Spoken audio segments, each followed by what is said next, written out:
All right, hello everyone, and welcome to Traffic Corner Tuesday. My name is Paul Kerr, the Client Relationship Manager here at Counting Cars, and I'm your host for today's webinar. Today we'll be discussing why the traffic engineering world should be collecting 48-hour turning movement counts. Before we dive in, remember, we want you to join the conversation. Please use the chat box on your screen to ask questions or share your experience throughout the presentation. Depending on the question or comment, we'll either try to discuss it immediately or circle back to it at the end.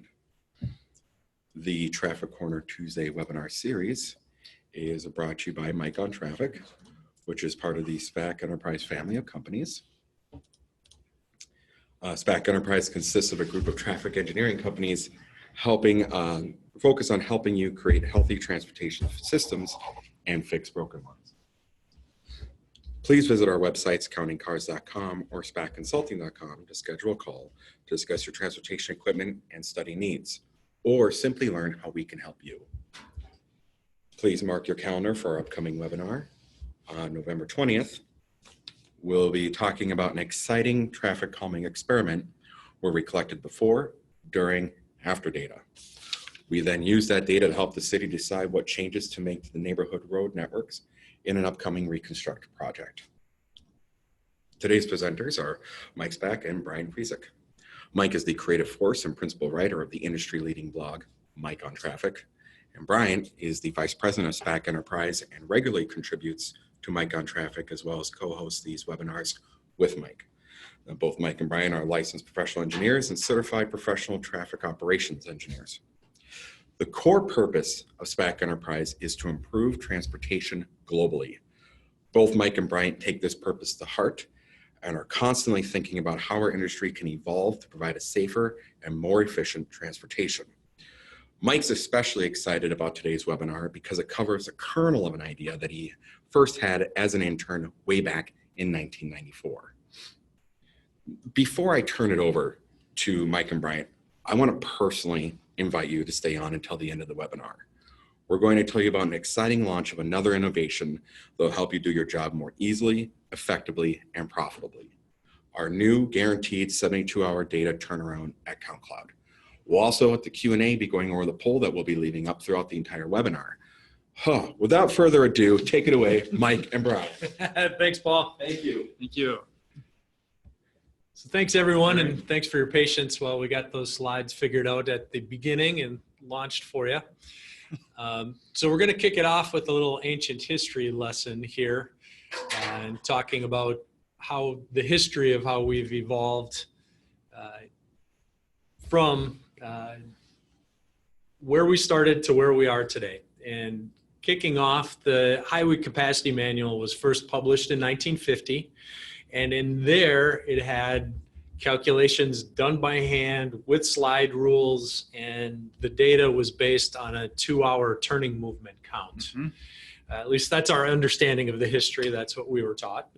Predates us, but yes, that's as I learned it in school. That's the way it was brought up. That's the way we first looked at things, and they taught us how to do this stuff by hand.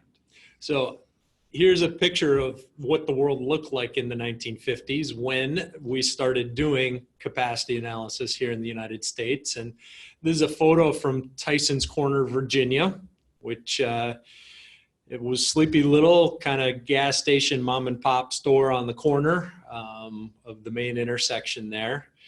And then Bryant was able to pull up the aerial, that's the background, and that's from the 1980s. You can kind of see that's the same corner, a little bit bigger, more suburban intersection.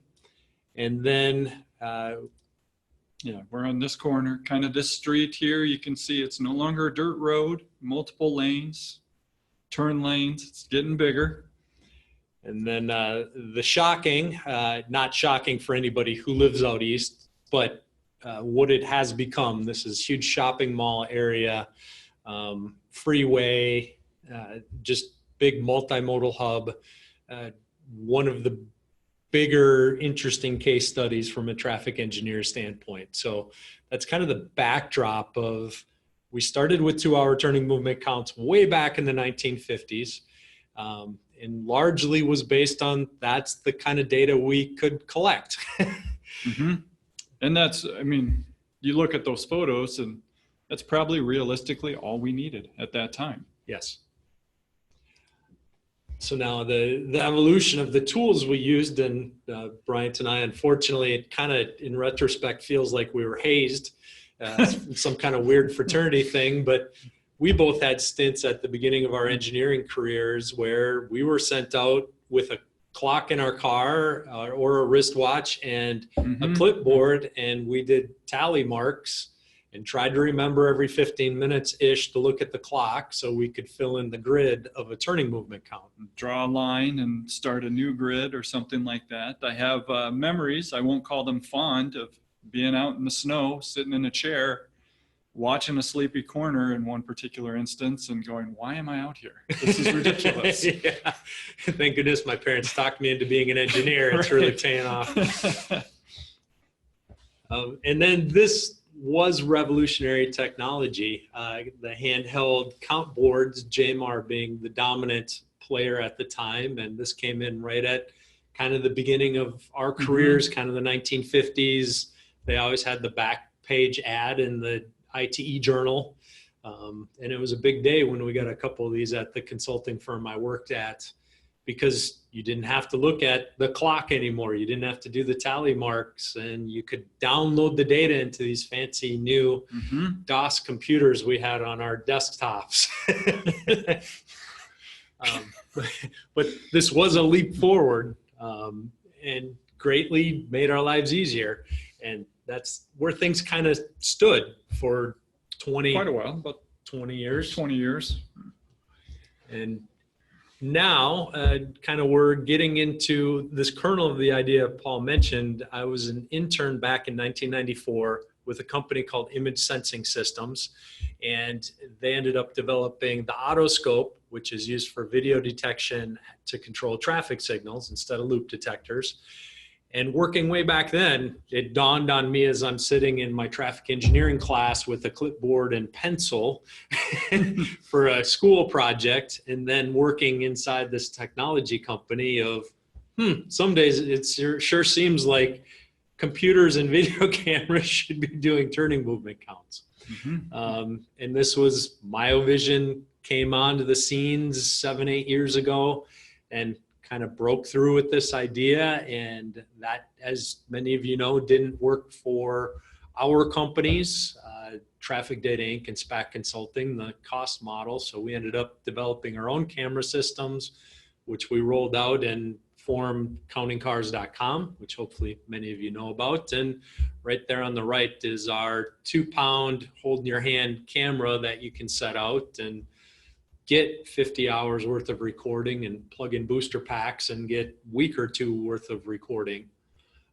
So we don't have to sit out there in the snow in a lawn chair anymore with a clipboard. Yeah. Except for hazing, no longer do you need to do that.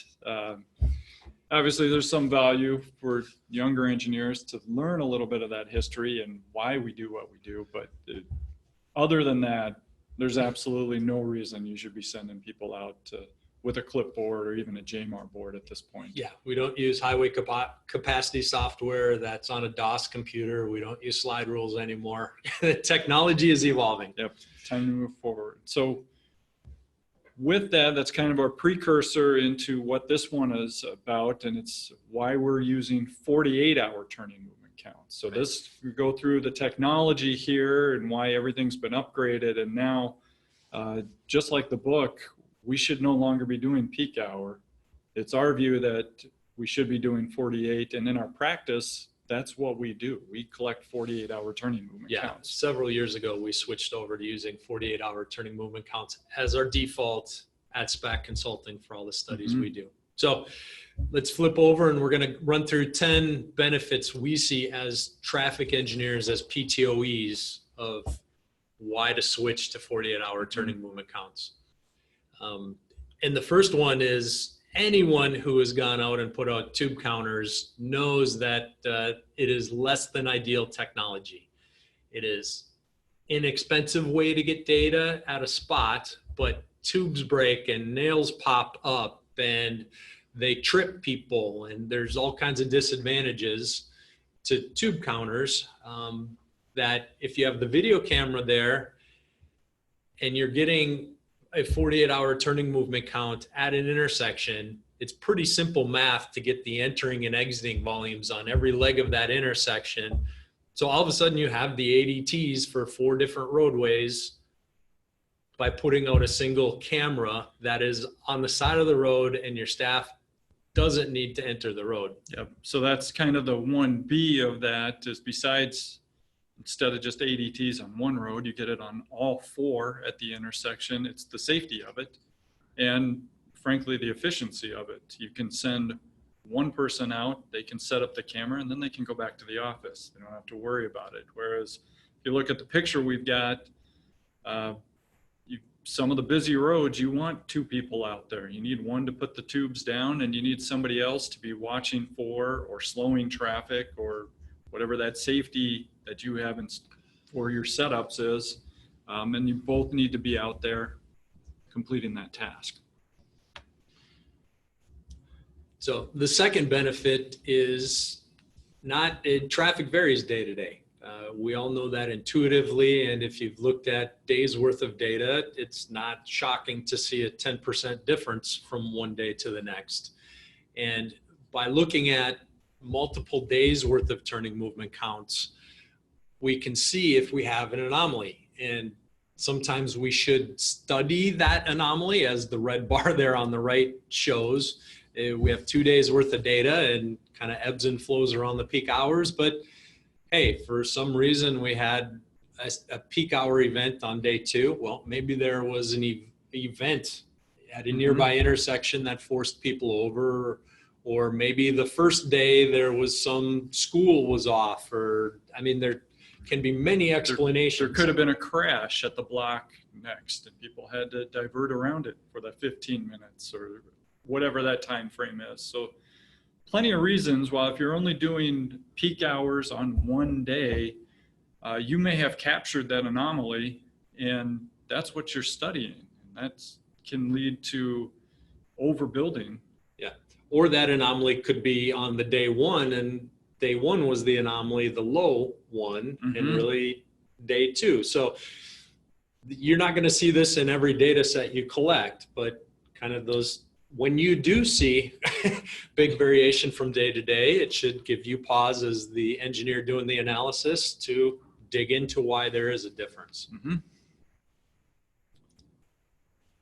So our benefit number 3 is you get to average that. So just like the anomalies, most often you will not have those, and you will be able to take your 2 sets and average them. And so we're showing an example here.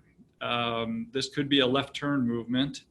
And if we count on one day and we have 275, a standard guideline for us for left turns is you need 300 to use dual lefts. So that's a common rule of thumb. So if you're sitting at 275, you might look at it and say, we're good, we don't need it. Meanwhile, on day 2, if you had counted just exclusively on that day, you're at 325, and now by default, you're going, we need dual lefts out there. Where the real answer is you're right on the bubble, and you need to do more analysis and thinking, and it's not a black and white scenario anymore. Number 4, so traffic control warrants, and they're generally signal warrants, although people use them for stop signs, Always for roundabouts, always stops. There's a variety that you can look at them. But the old way of doing it, and we're going to talk specifically about how the MnDOT process, Minnesota Department of Transportation, they had it written up that you would do your peak hour counts, and you would do 2 peak hours hour, morning and PM. Yep, at the intersection, and then you would put tubes on each of the legs, so you would have the daily counts on each of them, and then you would factor your turning movement counts throughout the day. Yes. So that's one thing that you're making an assumption on. And then they had a detailed procedure, I'll call it, for kind of reducing the right turn volumes, because especially if you're looking at putting in a signal, they don't benefit that much, those right turning volumes, if they have their own right turn lane. And so they had a set of criteria for making reductions, but it was all estimating based on cross-referencing the tube count data with the peak hour turning movement count data. And all of this type of estimating back and forth completely goes away if you're collecting 48-hour turning movement counts, because you can take out your right turn lane, your right turn volumes, and get the correct number of lane configurations in your warrant analysis. And you can look back and forth. You can look at the 2 different days. You can look at averages. There's been the real numbers that you're putting into the warrant analysis. So it's just, instead of an estimate, instead of a 2 hours that you're looking at, you've got the full day. It's just a better way to look at those. And it's easy to dump all of those hours in and look at the 8 busiest hours for the warrant analysis, instead of just assuming that your 8 busiest are between the peak hours, Right. which is usually the assumption. Usually. So here's a great photo of me from a public hearing. That the 5th benefit is adding credibility. I've been in multiple city council and planning commission meetings, public hearing testimony, where a resident will come up and say, well, your analysis is wrong. It is very busy out there and you're saying it's fine. And when did you collect that data?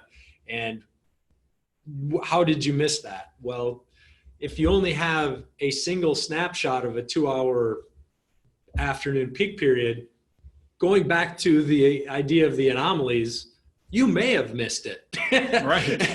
And by having multiple days of data, you can say, we looked at average conditions, we looked at peak conditions, we did statistical analysis back and forth. And I just think it makes it easier to sound credible in front of those governing bodies.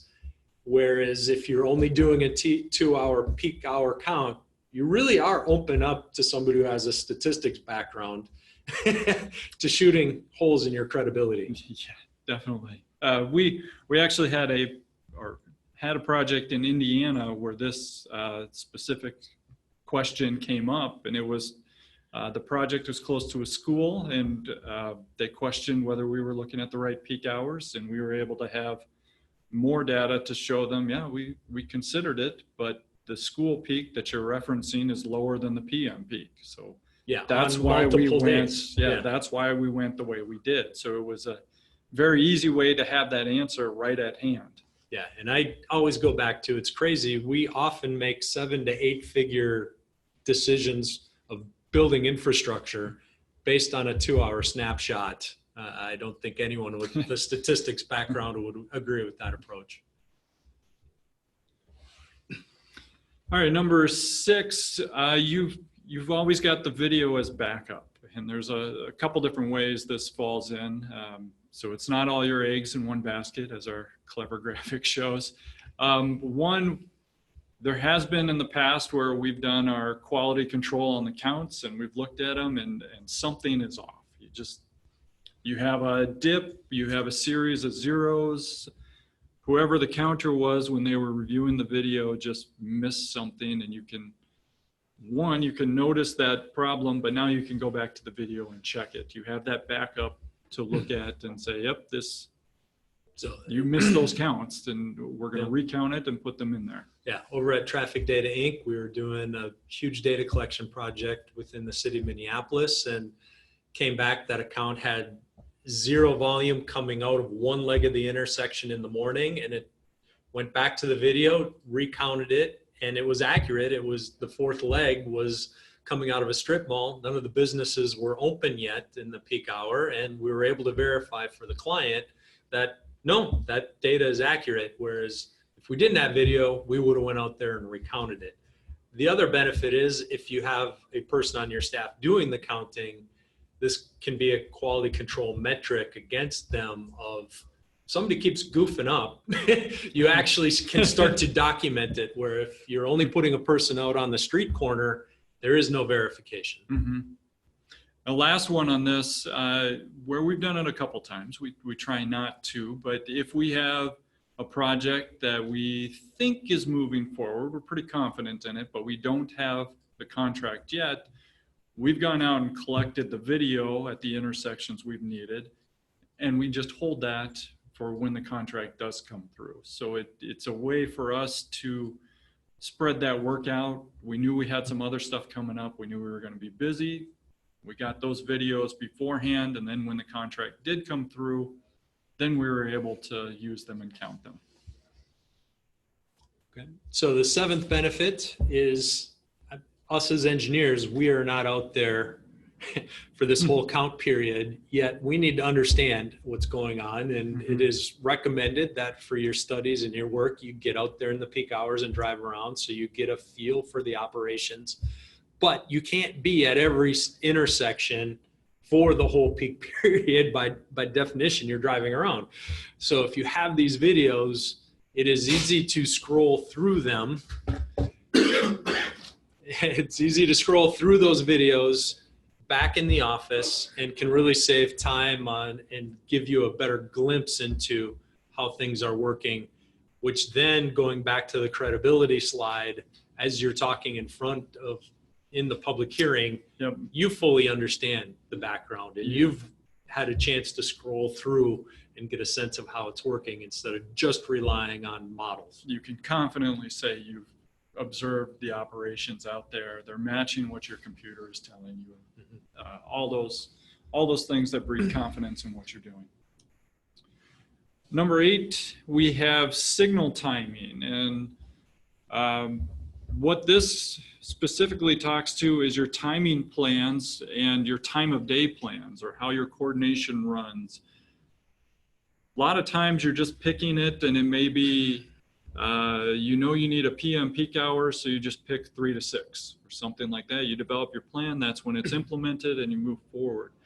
Once you have those counts over the course of those 2 days, whether you average them or look between them, you can clearly identify where your timing plans need to start and stop. And maybe it is 3 to 6, but maybe it's noon to 8. Maybe it's Maybe you only need there. one signal timing plan for the whole day. Yep. I mean, but by having the 48-hour turning movement counts, you can look at that trend of entering volumes and start out with a data-based decision versus just hitting up a default and saying, we collected a couple of hours in the morning, couple hours in noontime, couple hours in the evening.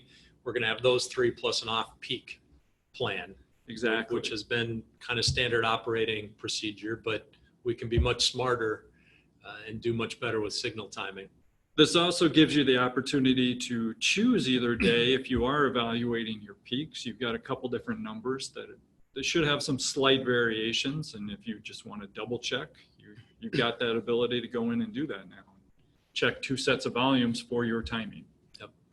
So the 9th benefit, and it looked like we had about 3/4 of the folks on the line were consultants, excuse me, is really, if you're upping your game with these previous 8 ways we talked about, you're doing better analysis, the right kind of clients, the ones you want to be working for, Exactly. who trust you and are willing to pay for better analysis, you should be winning more work. So this can be a competitive advantage for you in your local environment. And that has come through for us. That public hearing video snapshot of me was at the city of Edina, a good client of ours. And there was a competitive proposal situation with the city for an impact study. Ours was more expensive, but when they dug into the proposals, the competitors were scoping out 2-hour peak hour counts. We went with our standard 48-hour counts, and we had already, city of Edina appreciated all of the benefits of the 48-hour counts. And they said, yeah, you're more expensive, Mike, but we're going to go with you because we know if we made the other firms rescope with 48-hour counts, they would be more expensive. It was very close even with us putting in the 48-hour counts, but it set us up really as the experts and was a competitive advantage differentiator. It was a value add for them, and they recognized right away that we were providing them more value, even if those 2 contract numbers were different. Yes, and getting back to the credibility in front of the public hearing, that there are several advantages we talked about that on bigger, more interesting projects tend to be more controversial, and you need to be much more confident in explaining your analysis that all of this kind of weaves together. So our number 10-ish, it's still related to longer counts, but not necessarily the 48 hours. But what we're talking about here is leaving the video out for a longer period of time where you have different land uses that don't necessarily conform to your commuter time periods. So we have a picture of the Mall of America here, big retail store. For those who don't know it, it is definitely the Mall of America. It's big size, but if you're doing a study out there, your AM peak is going to be nothing. The shops aren't open. Why would you be out there counting? But your noon period might be higher. So with the 48, you've captured that, but also your Saturday might be higher. Your Friday night with movies might be higher. Yeah. So looking at these other time periods, you can extend that video and you can decide where the real peak is. And is that Saturday noon an important one to study, or have you captured it with something else? Yeah, we've throughout the history over the last 17 years of Traffic Data Inc., we've counted around a casino multiple times over the years. And it was painful in the old days with those JMAR count boards of mobilizing a crew of 16, 18 people to be able to count from 10 p.m. to 2 in the morning on a Friday night to capture a concert and the casino activity. Now we put a camera out there in the morning on a Wednesday or a Thursday and pick it up on Monday and count that video. The increased cost is negligible, where it was a 10x cost to mobilize our staff on a Friday. Similar vein, I also did a study at the Minnesota State Fair. At the time, we did not have the cameras, so it became very complicated to try to set up tubes, to be out there to observe the different periods, although I didn't mind being out at the fair for a week straight. But looking back now, if we had had the cameras for that situation, we could have recorded the whole time for probably not much more than what we did with tubes for only a few days. And much less hassle and much better data. And Q is, if you've worked with tubes, you know that cues over the tubes lead to inaccurate data in slow moving vehicles. So even collecting tube counts out at a state fair, that is very questionable data. Whereas when you're counting from video, you know that that's accurate data. We did some great QC on it though, so I'm sure that study was fully accurate. So those are our top 10 reasons of why we have fully adopted 48-hour turning movement counts inside SPAC Consulting. And so now we want to move from why to how and to who, and leads to, for those who don't know, that one of our companies is countingcars.com, where over the last 6-7 years, we've really developed what we believe is the best video camera on the market. And we've also developed a video processing service that we're happy to process your videos, but we're also happy to sell you the system so you can count it in-house on fast forward speed. And Paul alluded to this, that we've been working on this for more than a year, where at our service called Count Cloud, where we process the videos for you, we were pretty loose on our deadlines because we were building our processes and systems, and we're happy to announce that we are fully confident in those processes and systems to the point where we're guaranteeing 72-hour turnaround now for your turning movement counts, which is really important from a consultant's perspective, that you want your data back pretty quickly. So we're happy to announce that. We have different promotions as well as free demos going on. We've really moved to a demo model with all of our products. We want you to try before you buy to make sure it's a right fit. But step one in that process is going on to countingcars.com and clicking the free consult button, where we do the first step to make sure that it looks like there would be an ROI for you. It looks like it's a good fit. Right. If you're only doing one turning movement count a year, go out there with the clipboard or hire somebody else. But if you're regularly doing turning movement counts, our gear, we can typically show payback within months, not years. So please go out there. And this is the gear that we use for our studies. Yes. So it's been developed through our own use, through helping clients with their turning movement counts, doing our own studies, making sure that we get our data back. I mean, we're our own client here, and we want to make sure we do the best for ourselves. So just another way we try to prove it to ourselves first, and then we roll it out to other people as well. Yeah, as many of you know, with Traffic Data Inc., SPAC Consulting, and Counting Cars all under SPAC Enterprise kind of superstructure, we're our own best client in all of those kind of, and each one goes to the other. So we are our own guinea pigs first. So free consult, you can schedule a half an hour with Paul to go through it and figure out how to get the demo and the different promotions we have going on. Yep. And that's countingcars.com, obviously, if you didn't see it up there in the corner. Okay. All right, so we have hit 1 o'clock. We do want to say thank you to everyone who's attended. It's great to see the number of people here. But we are going to stay on, and for those who are willing and can stay on, we're going to answer your questions. We'll bring Paul back in a second. We'll go through the poll, all those things. So just, again, for those who have to leave, thank you for attending. We hope to see you next month. And for those who can. Yeah, feel free to reach out to me via email if you have any questions about this, if you need to sign off right now. All right, real quick, let's do the poll. So we had quite a few of you attend. Let's go ahead and hit end polling so people don't try to do it like they did last time. Thank you. So where are you located? The majority of you were from Central USA at 36%. We had 28% coming in next on the East, and the West and International, West USA International came in tied at 18% each. Interesting. 65% of you are with a consulting firm, 33% are with a government agency, and 1% is one of you is a data collection firm.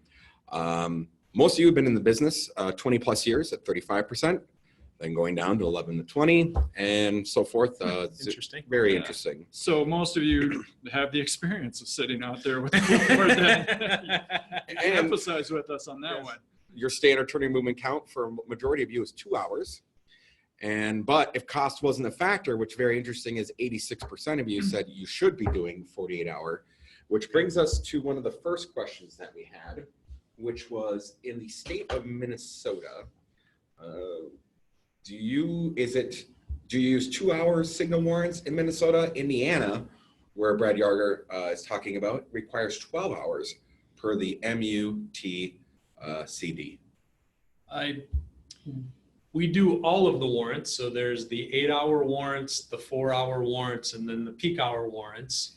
MnDOT's policy in several counties strongly discounts the 4-hour and the peak hour warrants in the analysis and really makes their decisions based on the 8-hour warrants. That's what in the majority of the cases. Yep. Yeah. And of course, anybody who's been in the industry for 20 plus years knows there's the unwritten political warrant that often comes into play, where if the politicians want the signal and you can meet a peak hour warrant, good enough. Right. So yes, in Minnesota, they are driving towards that 8-hour. They're driving towards more data, but it's not yet required, and there's no set way that you get that. So as we talked about, there is the process of getting peak hour turning movement counts and tube data, and some places will still accept that. I'm going to address this one. Alan asks, for the 48-hour count, do you use software to automatically count the vehicles, or does someone else sit there and watch the videos? Alan, that's one of the things that we can go over in that consult that Brian and Mike talked about. I think that we can definitely get in that and go more into that. I want to address a few more things pertaining to the webinar. Tony Trammell want to give you guys a little bit of food for thought. He said there are hundreds of thousands of dollars, if not millions in reality, which are programmed and or constructed based around single peak hour of data collections. We have never in the past looked at the sensitivity of this data, nor its impact or design improvements. Looking at more data always lets us have better design solutions. So we also need to look at the weekday versus weekend data, which you guys talked about. And having 2 days may let us average the 2 days, but ideally, would having a whole week be even better? Yes, but, and there's always the but in there. This is something we researched, put out to the ITE listserv, Institute of Transportation Engineers, We did some research on it, and with some of the software we use now, we could do analysis on multiple peak hours. We could count 3, 4, 5 days worth. We could come up with a whole range of probability based on, it's 75% likely you need dual Fs in this based on all these different variables. So we have gone down that route before. We spent a good part of a year internally trying to see if there's a probabilistic way to do this analysis. And the punchline is our clients wanted a black and white recommendation from us. And especially other consultants, if they're reviewing our studies, and the more we dug into it, saying it's 80% likely you'll need a dual left turn lane, didn't answer the question of should we put in a dual left turn lane or not. So we are data guys. So we love having more data. We look at seasonal factors for the embedded loops that are constantly collecting data. So we take those things into account. Certainly, if your budget allows, a week-long count would have benefits. One could argue the Monday and Tuesday may not have much benefits unless there's an anomaly, but certainly a Wednesday, Thursday, and Friday, Saturday, Sunday, and lots of scenarios. Yep, and we've done the 96-hour counts in some places where we've collected Thursday through Sunday. So we can see those different things, and we can make decisions on what we analyze with that. I think the important thing to keep in mind, though, is that whether your client is private or public, they want definitive answers. They're going to be looking for whatever process you do, you need to come up with a definitive answer, and you need to be able to defend it. There's quite a few questions, more countingcars.com related. So I'm going to, not going to take your time on not to belittle anyone's questions, but there's quite a few things that are very specific towards that and not towards the webinar that you guys had. So I think this is a good time. But Chase, Brad. So please email those questions directly, or if you think this could fit your business or agency, please go on the website, schedule your consult call for those very specific questions. We're happy to help you figure out if we're a good fit. And frankly, we don't want to sell to clients who are not a good fit. We are not interested in selling you a paperweight. And for those of you that are in here, you hear me tell you that all the time. Do you want to announce the promotion, Mike? Sure. Yeah, the promotion we have coming up. Well, of course, we hit on the demos where if it looks like a good fit, we want you to try out Count Cloud or get Count Cams in your hands. No obligation. But we have a promotion helping kick off this new 72-hour guarantee where if you buy 4 Count Cams with booster packs, we will give you 4 48-hour turning movement counts, so 1 per each camera, so that you can try out 48-hour turning movement counts with each of your cameras. Not that they're going to be any different between the cameras, but to give you a bunch of free data, and that is about $1,800 worth of Count Cloud for a 48-hour turning movement count. We charge about $400 to process that. Excellent. So yeah, so Mike brought up the demo. Go ahead and hit the console. I'm more than happy to take your time. On behalf of Mike and Brian, I think this is a great time to end it. Thank you, guys. Thanks, everyone. Yeah, thank you. And lastly, I will say we hope you join us next month, where we'll be talking about a neighborhood traffic calming experiment. We got some different pictures in the back there, but trying some things out. So this should be an interesting one, the case study on what we did and how we experimented before anything permanent went out there. Thank you, guys.